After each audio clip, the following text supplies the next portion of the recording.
Hello students, मैं professor Gautam पाल आज आपके सामने एक नए टॉपिक और एक नए वीडियो के साथ यहाँ पर हूँ।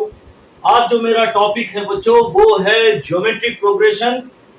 इसके पहले मैंने क्लास 11-12 के बच्चों के लिए डिफरेंट टॉपिक्स पर बहुत सारे वीडियो बनाए हैं, बट आज का जो मेरा टॉपिक है वो है ज्योमेट्रिक प्रोग्रेशन। मैं ज्योमेट्रिक प्रोग्रेशन आपको बताऊंगा क्या होता है, इसका nth टर्म क्या है, सम क्या है, और इस पर बहुत सारे डिफरेंट टाइप के प्रॉब्लम्स हैं, कुछ हार्डर प्रॉब्लम्स, कुछ जो कॉम्पिटिटिव एग्जामिनेशंस में आ सकते हैं, जेई मेंस, जेई एडवांस पर मैं वो सारे प्रॉब्लम्स आपके साथ डिस्कस करूंगा बच्चों।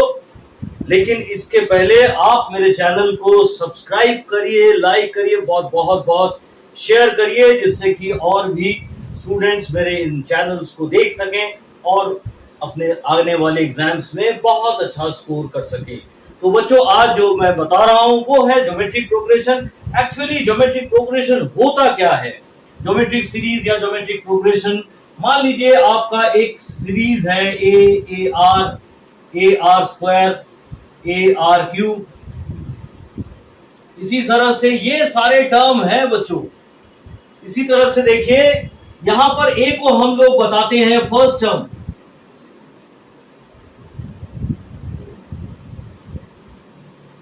और आर जो बच्चों यहां पर है, r is the common ratio. R होता है आपका common ratio. Actually geometric progression आपको मिलेगा किसी भी एक नंबर में, अगर आप एक कांस्टेंट नंबर से मल्टीप्लाई करते रहिए या डिवाइड करते रहिए तो आपका जो सीरीज या सीक्वेंस जो मिलता है वो आपका ज्योमेट्रिक प्रोग्रेशन होता है। ये आपका फर्स्ट टर्म है, ये सेकंड टर्म है, थर्ड टर्म है, फोर्थ टर्म माने ए आर क्यूब है बच्चों। तो इसी तरह से अगर मैं nth टर्म की बात करूंगा तो ये आपका होगा a r to the power n-1। ये आपका Tn होता है, यही आपका लास्ट टर्म है बच्चों। अभी आप देखिए इन टर्म्स को अगर मैं लिखता हूं तो ये देखिए T2/T1 यही आपका होता है T3/T2। इसी तरह से अगर मैं लिखूं Tn/Tn-1 ये आपका R होगा। अगर सेकेंड टर्म को आप डिवाइड करिए पहले वाले टर्म से तो आपको कॉमन रेशियो ही मिलेगा। किसी अगर कंसेक्यूटिव टर्म्स को डिवाइड किया जाए तो ये आपका कॉमन रेशियो देता है। अगर आप बच्चों इसको ऐड करते हैं, ये आपका लास्ट टर्म है, अगर इसको आप ऐड करते हैं तो आपको क्या होगा बताइए, a plus A R plus A R square, ये आपका चलते चलते बच्चों a r to the power of n-1। यहां पर अगर आप इसको ऐड करते हैं तो ये सीरीज का सम देता है n टर्म्स का। यहां पर देखिए n टर्म्स का सम बच्चों होगा आपका a r to the power of n-1 divided by r-1, अगर ये मॉड r आपका ग्रेटर देन 1 है। अगर कॉमन रेशियो आपका एक से ज्यादा होता है बच्चों तो ये आपका सम होगा, और इसी तरह से अगर आपका कॉमन रेशियो एक से कम है बच्चों तो ये आपका 1 minus r to the power of n by 1 minus r होगा, और ये आपका r जो है ये एक से कम है। और अगर आप r इज इक्वल टू 1 ले लेते हैं बच्चों तो ये आपका na हो जाता है। For r is equal to 1 ये आपका Sn होगा n इंटू a। हाँ, जो सबसे इंपॉर्टेंट चीज है बच्चों, अगर ये सीरीज आपका चलता रहे अप टू इंफिनिटी तो यहां पर देखिए इस सेकंड वाले फॉर्मूला से पहले वाले फॉर्मूला से मैं क्यों नहीं बता रहा हूं, देखिए बच्चों r to the power of n tends to infinity if as n tends to infinity if r is greater than 1। ये r n आपका अगर इंफिनिटी की ओर जाता है, नंबर ऑफ टर्म्स बढ़ते रहे बच्चों, और अगर ये 1 से ज्यादा है तो ये term r to the power of n ये भी बढ़ता रहेगा और इंफिनिटी की ओर जाएगा। अब आप सम नहीं कर पाएंगे, लेकिन r to the power of n tends to 0 if nr is less than 1। अगर आप देखिए बच्चों, अगर ये r का वैल्यू 1 से कम होता है तो एक से कम वैल्यू को आप जितने पावर में बढ़ाते रहेंगे वो अल्टीमेटली छोटा होता रहेगा और वो जीरो की ओर टेंड करेगा। उस केस में आपको एस इंफिनिटी जो मिलेगा वो आपका एस इंफिनिटी होगा, इनफाइनाइट सीरीज का सम आपको मिलेगा उस केस में बच्चों। S infinity is equal to आपका था 1 minus r to the power of n by 1 minus r में ये वाला टर्म जो है ये आपका जीरो हो जाता है, तो आपको एस इंफिनिटी जो है मिलेगा ए बाई 1 माइनस आर। हाँ बच्चों, ये इनफाइनाइट सीरीज का सम होता है और आपका इनर टर्म मैंने बताया a r to the power n minus 1 है। अब आप एक चीज और देखिए बच्चों, जो मैं आपके साथ डिस्कस कर रहा हूं। मान लीजिए आपके तीन टर्म ज्योमेट्रिक प्रोग्रेशन पर हैं। मान लीजिए वो तीन टर्म्स, अगर मैं बोलूं T1, T2 and T3 are in GP, तो आप क्या लिख सकते हैं बच्चों? T2 by T1 is equal to T3 by T2, ये आपका कॉमन रेशियो देता है। उस केस में आप जो है टर्म्स को एज्यूम करिएगा हमेशा A by r, a r और ए आर। इससे क्या फायदा होगा कि अगर आपको तीनों टर्म को प्रोडक्ट करना है तो आपको ए क्यूब मिलेगा, और ए क्यूब का वैल्यू, ए का वैल्यू अगर गिवन है बच्चों या नहीं भी गिवन है, तीनों का प्रोडक्ट अगर गिवन है तो आप ये फाइंड आउट कर सकते हैं। इसी टाइप के कुछ सवाल मैं आपके साथ डिस्कस करूंगा, और कुछ सवालों में बच्चों हम लोग फर्स्ट टर्म को ए, सेकंड टर्म को ए आर और थर्ड टर्म को ए आर स्क्वायर भी लेके करते हैं। वो डिपेंड करता है बच्चों प्रॉब्लम आपका कैसा है। अभी देखिए मैं एक प्रॉब्लम आपके साथ यहां पर डिस्कस करूंगा बच्चों। देखिए बच्चों, यहां पर जो मेरा पहला वाला प्रॉब्लम है, if the first term be 1 and sum of third term and fifth term be 90, find the common ratio. Find the common ratio. हाँ बच्चों, यहां पर फर्स्ट टर्म आपका 1 गिवन है और थर्ड और फिफ्थ टर्म का जो सम है वो है 90, तो आपका कॉमन रेशियो क्या होगा? Let the common ratio be are.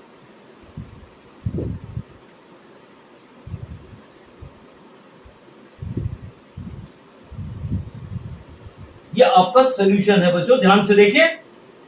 आपके पास ए जो गिवन है ये है 1, तो आपका T3 प्लस T5 ये क्या होगा बच्चों? ये गिवन है आपको 90।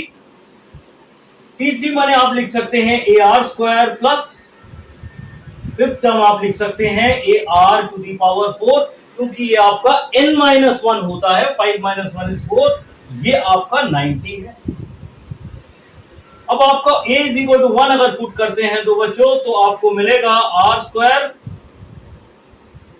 Plus r to the power 4 is equal to 90। आपने यहां पर a 1 पुट कर दिया तो आपको यहां से मिलता है बच्चों r to the power 4 plus r square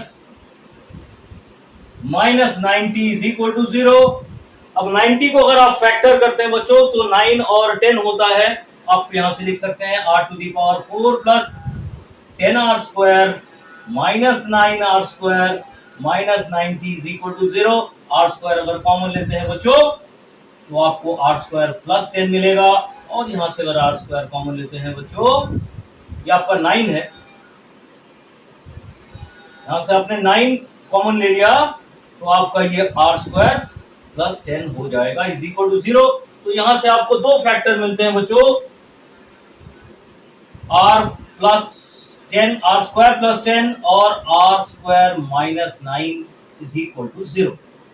अभी यहां पर देखिए r square is not equal to -10।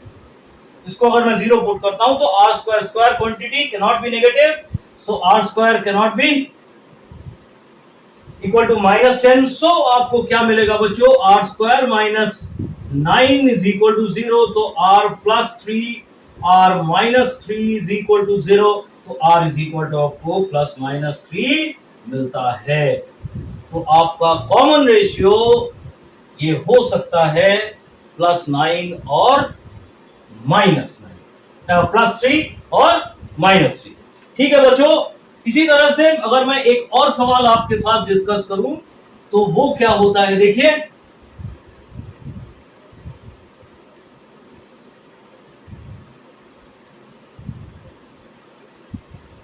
हाँ बच्चों, मेरा अगला सवाल है, in a geometric progression in a GP prove that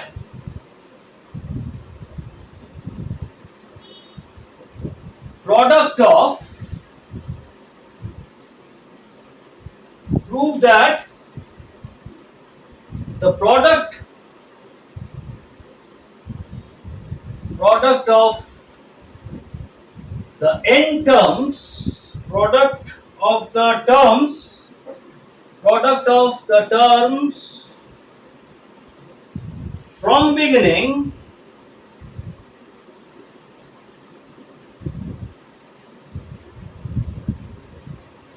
and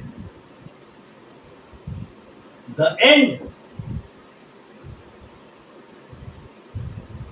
is always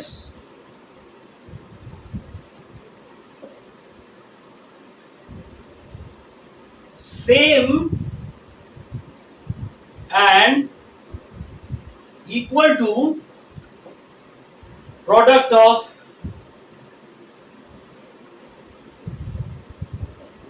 first and last term. यहां पर क्या बोल रहा है, देखिए बच्चों, यहां पर एक आपने जीपी ले लिया, ए मान लीजिए ए है, ए आर है, ए आर स्क्वायर है। इस तरह से चलते चलते आपका यहां से जो लास्ट टर्म है a r to the power of n-1, ये आपका बी है। अगर मान लीजिए यहां से आपने n terms starting from beginning और n टर्म्स स्टार्टिंग फ्रॉम, यहां पर आपका nth term from beginning, nth term from beginning in a GP prove that the product of nth term from beginning and the end is always equal to same and equal to the product of first and last term। हाँ बच्चों, यहां पर पहला term आपने ए लिया, last term आपने B ले लिया। यहां से nth टर्म क्या होगा, फ्रॉम बिगिनिंग। फ्रॉम बिगिनिंग के लिए आपका Tn जो होगा वो होगा a r to the power of n-1। अभी आप एक चीज देखिए, अगर आपने लास्ट से स्टार्ट किया तो लास्ट में अगर फर्स्ट से देखेंगे तो अगर कॉमन रेशियो आर है तो अगर लास्ट से अगर आप काउंट करेंगे nth टर्म को तो वहां पर कॉमन रेशियो आपका 1/r होगा। तो ये Tn nth term from beginning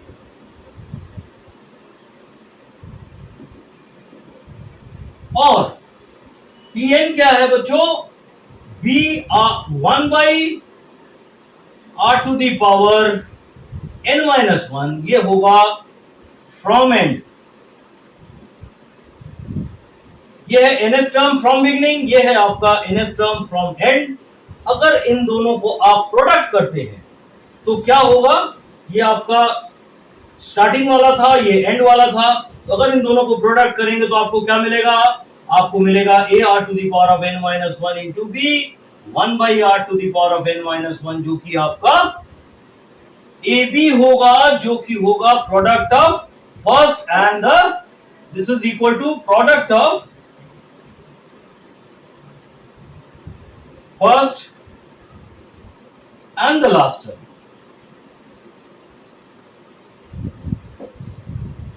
ठीक है बच्चों, ये सवाल आपको समझ में आया होगा।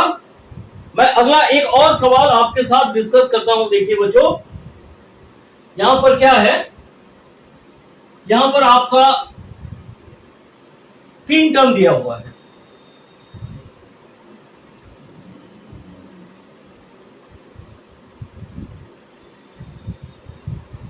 यहां पर आपका 3 टर्म है, लिखिए the sum of 3 numbers, the sum of 3 numbers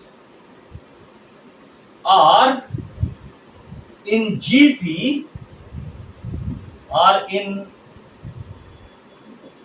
GP, is 21 and sum of their squares and sum of their squares is equal to 189. Find the numbers.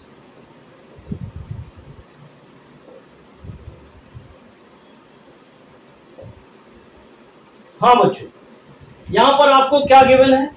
यहां पर गिवन है 3 नंबर्स जो आपका जीपी में है, उनका सम है 21 and sum of their square, और उनके स्क्वायर का सम जो है वो 189 है। तो आपको ये टर्म्स क्या क्या होंगे?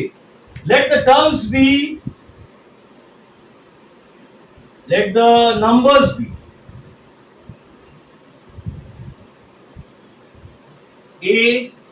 AR and AR square. तो पहला इक्वेशन जो बनेगा बच्चों, A plus AR plus AR square, ये आपका होगा 21। ठीक है, इसी तरह से आप अगर हर एक टर्म का स्क्वायर करिए, A square R square plus A square R to the power 4, इसका सम है बच्चों 189। ठीक है, अभी आप यहां से देखिए, आप इसको क्या लिख सकते हैं? ये इक्वेशन 1 है, ये आपका इक्वेशन 2 है। ठीक है बच्चों, देखिए ध्यान से, अगर मैं इक्वेशन 2 डिवाइडेड बाय इक्वेशन 1 करता हूं तो आपको क्या मिलेगा? आपको मिलेगा A square 1 plus R square plus R to the power 4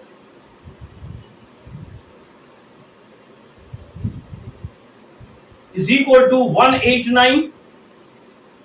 ठीक है, और एक काम करिए बच्चों, यहां से आपने अगर A कॉमन ले लिया तो आपको मिलेगा 1 प्लस R स्क्वायर, ये आपको है 21।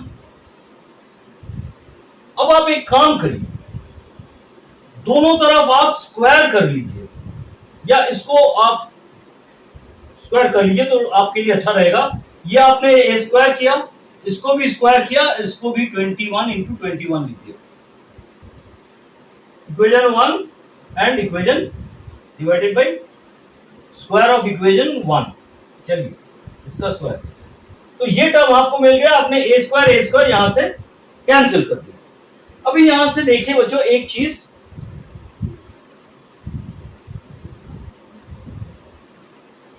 इसको मैं कैसे इजीली सॉल्व करता हूं। देखिए ये वाला बच्चों जो टर्म है, इसको आप क्या लिख सकते हैं? इसको आप फैक्टर कर लीजिए। इसको फैक्टर करना माने आप ये 1 प्लस R स्क्वायर का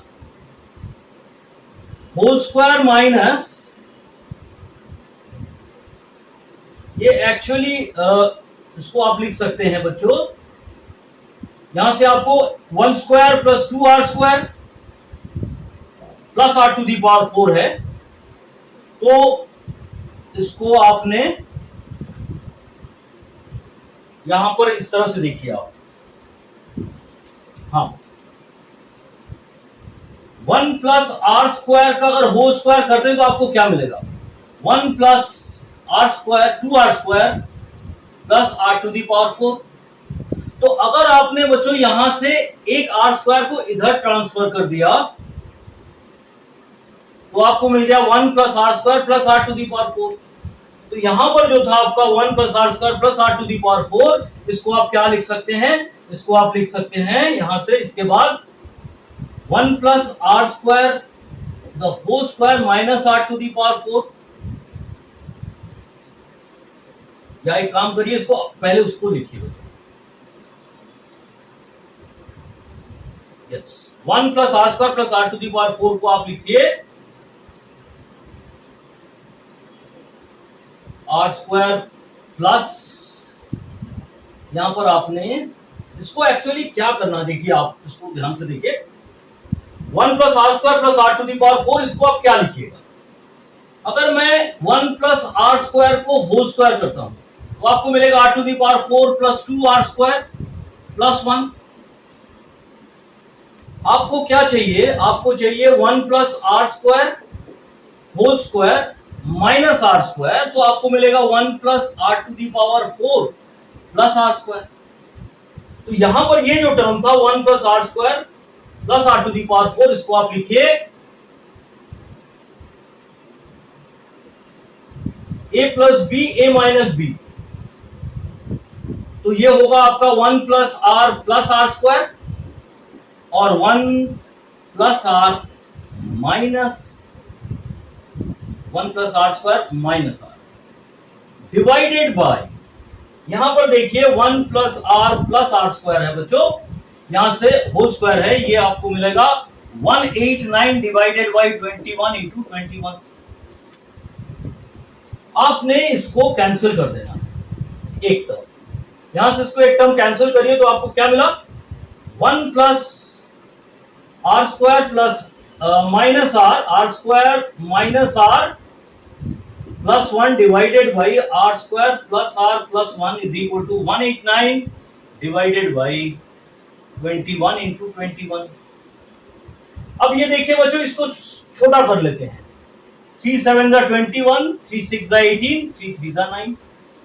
अब ये 3 से फिर कैंसिल होगा, 3 7 जा 21, 3 2 जा 6। तो आपको फाइनली क्या मिल गया, देखिए आपको फाइनली मिल गया 49 r square minus r plus 1 is equal to 21 r square plus r plus 1। हाँ बच्चों, यहां तक आपको समझ में आया, तो अब इसको मल्टीप्लाई करते हैं, तो 49 r square minus 49 r plus 49 is equal to 21 r square plus 21 r plus 21। अब आप यहां से देखिए इसका फाइनल आंसर क्या होगा, ये इधर आप ट्रांसफर करिएगा तो 49 माइनस 21 आपका हो जाएगा 28 आर स्क्वायर, इधर आ गया 9 से 1 सब्ट्रैक्ट 8 हो गया ये, और ये इधर आएगा तो बच्चों आपको मिलेगा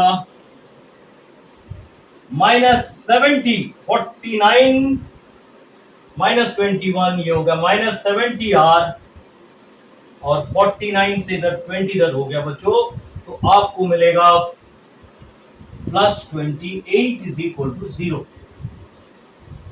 इसको आप और छोटा कर दीजिए, तो इसको अगर आप और छोटा कर दे तो आपको क्या मिलेगा, 7 कॉमन ले लीजिए, 7 4 जा 14 कॉमन ले लीजिए बच्चों, एकदम डायरेक्ट 14 कॉमन लिया तो आपको यहां से मिलेगा 2 r square minus 5 r plus 2 is equal to 0। यहां से आप इसको लिख सकते हैं 2 r square minus 4 r minus r plus 2 is equal to 0। 2 r take common, तो ये आर माइनस 2 होता है, माइनस 1 कॉमन लिए तो ये r minus 2 is equal to 0। So आपको मिलेगा आर इज इक्वल टू 2 और r is equal to half. ये आपके दो वैल्यू मिल गए। अब आपको फाइनली ए फाइंड आउट करना है, तो आपको तीनों का सम क्या था बच्चों, देखिए A plus A R plus A R square, ये आपका था 21, ठीक है। अब आप एक काम करिए बच्चों, यहां पर a is equal to r is equal to 2 put करिए, तो a कॉमन लेने पर 1 plus 2 plus 4 is equal to 21। तो a is equal to 21/7। So आपको a इज इक्वल टू 3 मिल गया। अगर आपको a इज इक्वल टू 3 मिल गया तो आपके नंबर्स क्या होंगे?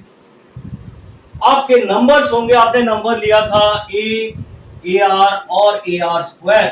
आपके पास a है 3, तो पहला नंबर आपका होगा 3। उसके बाद था आपका ar आपने 2 लिया है, तो 3 2 is 6। दूसरा नंबर आपका 6 होगा, और आपका r2 लिया है तो 2 स्क्वायर 4, 4 3 is 12। तो आपके ये 3 नंबर हो जाते हैं, और r is equal to half लेने पर ये उल्टा बनेगा बच्चों। सेम ही नंबर रहेगा, 3 6 एंड 12, इन तीनों का सम आपका 21 होता है। ठीक है बच्चों, आशा करता हूं ये सवाल आपको समझ में आया होगा। इसी तरह और भी अच्छे अच्छे प्रॉब्लम्स मैं अपने अगले वीडियो में आपके साथ शेयर करूंगा। मैं अपना वीडियो आज यहीं एंड करता हूं। Thank you.